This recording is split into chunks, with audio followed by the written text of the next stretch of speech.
Hello viewers, in this video I'll show you how to fix Instagram location not working or not showing problem on Instagram. If you want to solve this problem, please follow the step. Step 1. Open your Instagram apps. Click on profile picture. Again click on horizontal line. Scroll down. Click on help. Again click on report a problem. Tap on report problem. Click on include and continue. You can briefly explain your problem.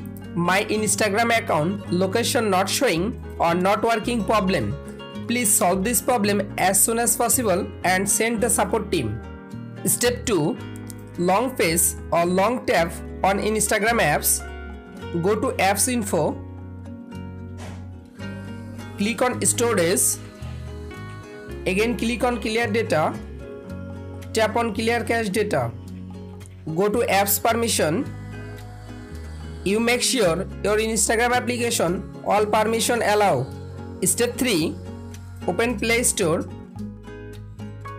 and update your Instagram application latest version. Again open your Instagram apps. Click on message icon. You can follow all of the steps to fix Instagram location not working or not showing problem. If this video helpful for you, please subscribe our channel and like this video.